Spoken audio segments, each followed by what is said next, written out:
Hi y'all, I'm back. Well. Just when you think it's going good, laughing and everything, that one person comes through and just sucks the life out of you and then stresses you out.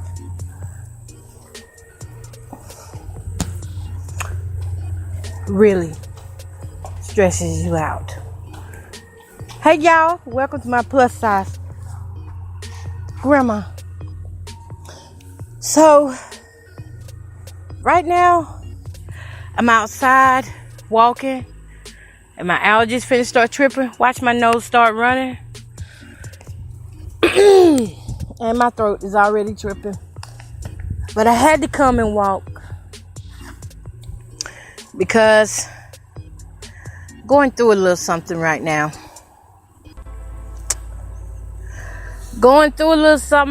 And I'm not feeling my best as I was earlier.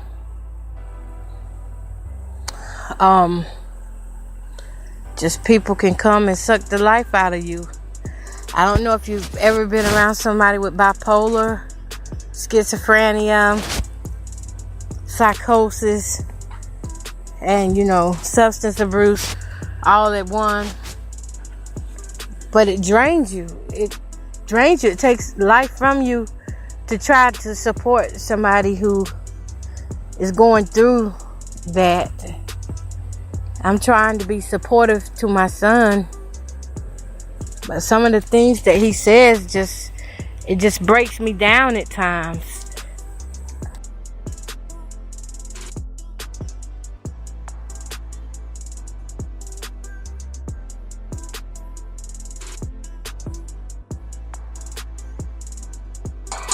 It breaks me down at times, and I feel horrible. And I've been going through this for 5 months with him, and I know that's why the weight gain is there from the stress, and I know that's why I like I said, this is my therapy, just coming on here, being able to talk with you guys and share my story with y'all. Just to let somebody else know that you can make it, be encouraged. That helps me out a whole lot. Because right now, I'm not looking for pity. I'm not the type of person that would just put something out there that doesn't have any value to it. And right now, getting myself back on track is the only thing that's going to help me to be supportive to him. Because like I said, some of the things that he says is so horrible to ever say to your mother.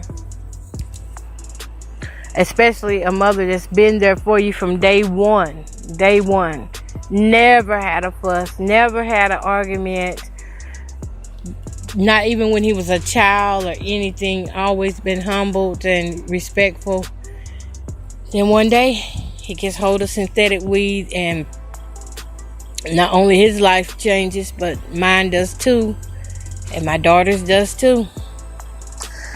So I'm not feeling too well about that right now.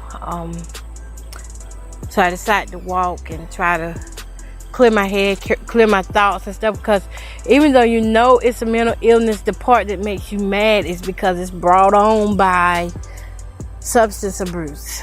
That's the part that makes you mad, and that's the real challenge that you have to get through right there, is just knowing what causes it. And not just saying it's mental illness, but you wonder if they can, in my mind, I'm like, he gotta know something, that he's disrespecting me when he says stuff like this, and that he's hurting my feelings. And the last thing he said was, if this hurts you, so what? So I'm saying, so what? I will win and beat stress. I will win and beat it. Because as a parent, you don't know. Let me tell you, as a saved parent, a Christian follower, a follower of Jesus, of Christ, you want to walk away and throw your hands up as a person. as a mother. You want to throw your hands up and just give up and, just move away and just, leave it alone and not have anything to do with it. Because I seen parents do that. I seen parents just stop doing anything and give up on their children and, they move on. But I'm starting to understand that it's not necessarily that you're giving up on your children when you have to separate yourself from them, but you're sparing your life and your mind and your mental stability so that you can help them, so that you can help them.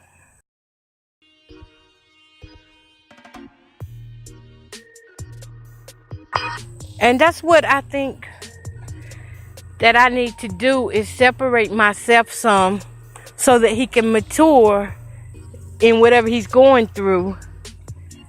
Because right now, this ain't good. This is not good at all. I feel like crap. He looked like crap. Well, he don't look like crap, but I've never seen him disrespectful. He's always been humbled. He's always been type of fella that'll help you if he can. Work, a father, and now he's just like a big bully. Like a big bully. That's what it feels like. Like he's a big bully to my sisters and my mother. It's like he's just running around disrespecting us all with his words and has absolutely no feeling at all. And that's what they say bipolar people do and schizophrenia and psychotic people do. They really don't have no filter. And so you have to find a way to channel your emotions and control and manage your emotions, or you lose yourself. So that's what I'm doing now. I'm walking because I don't want to spend another day stressed. I choose to get up and start exercising this week, making that time for me, no matter what, making that time for me to get my prayer life back on track, to do my yoga and meditations, to do my exercise. I'm getting me in there, what I'm trying to say, because if you don't get yourself, what's going to end up happening is you're going to be sick. You're going to be aching all over like I'm doing now. And I'm trying to come up out of that. I'm not trying to let anything else hold me back, including what he's going through. I know God got him, and this is an unfortunate situation. But at the same time, there's a choice that has to be made, either to keep giving in to him, which is enabling him. When we do small things, it's just little small things that they take for granted. Do we keep enabling him like this, or do we, just back off and see what happens? So at this point, I'm backing off and just gonna trust God that everything is gonna be fine, and that, when we least expect it, he'll come to himself. That's what I'm saying. I'm not going to say anything bad over him. I'm just saying this is some of the things that I'm going through since this started in April. I wouldn't wish this on my worst enemy.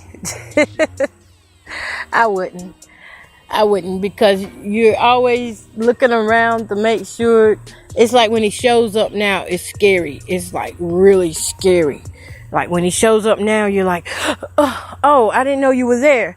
Before, it was like, okay. But now it's like sneaky like and scary like, and you have to be brave no matter what. You don't know which person you're going to get, which personality you're going to get when he comes up. So you just have to kind of wait for him to speak first so that you know how to speak back. I've had to learn a whole lot in the last 4 months, almost 5 months. I've had to learn a whole lot of how to deal with mental illness. I thought I had mental illness, but this is a whole nother ball game. I mean, even the doctors don't really know how to deal with it. All they want to do is give medicine. But I've seen improvement though. He's not like he was when it first happened in April. but he's a lot better far as it goes with his health and stuff, but far as, you know, him getting his total mind back the way he was, that's not there. That's not there. And that you know, you just have to trust God. Trust God that when we least expect it, it's going to happen. It's going to be a miracle. And he'll be himself. Something simple as me asking him to help me take my trash out, because I hadn't been home in a minute. So something simple as me asking him to help take the trash out, side him off. And, you know, he was like, you need to go get your boyfriend to do this. You need to call your man to do this. I'm not going to be doing it for you and stuff like that, you know. So, just don't know. But I feel better releasing it rather than keeping it in. Of course, I'm not going to be telling everything that goes on, but in due time, I will to help other parents. But right now, I'm just being myself. I'm just being a mom. I'm just being a single woman. I'm just being Jamie, Miss Coco, whoever you want to call me. That's who I'm being. I'm just being a person. Somebody who's going through real issues. Real issues. I feel so much better though. Although this humidity ain't working for me. It's not working for me at all. But the walk up here. Oh, by the way, I'm up here at my prayer spot.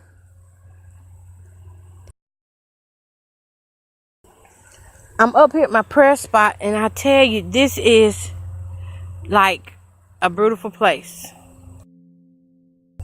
For real. It's really beautiful up here. Maybe I'll put some pictures on. I can take some pictures. I got some pictures already taken, and y'all can see them on my Facebook fan page. And I'm pretty sure you'll see why it's so peaceful to me, besides the allergies, because I got trees. It's a lot of trees here, a bird bath, and just some cylinder blocks to make it cute. But it's just really a spot in my yard that I love to come to, that's kind of like upward on a hill. So I just like to just release all my cares up here. I even see a bird nest. What? Yeah, there's a bird nest up here in this tree. I bring my granddaughters up here and they're able to play and have fun. If you listen at our first episodes, you can hear us up here playing and having fun, and we just do all kinds of things. And see, that's the thing too. My granddaughters were here, and we were gonna take some pictures today, but after that incident happened, where he just got, you know, upset about taking out the trash, you know. I said we'll do it another day, cause it drains the life out of you, for real. It does. Verbal abuse is verbal abuse. It doesn't care who it comes from or how it's said or done. Verbal abuse is a bruise. It's a bruise, and so it drains you. And I'm left praying to God, what shall I do? What shall I do? When you don't have money like that, you can't just pick up and run. And even if I did pick up and run, because I'm the only parent in his life, you know, I'm a single parent, then who's going to be there? Who's going to be there? The state doesn't step in and help you just because you have disorders. The state doesn't work like that. I thought it would. I promise you I thought it would. And I did everything I could to try to get him some help, but it doesn't work like that. It don't work like that. So right now I just had to find what works for me and what works for him.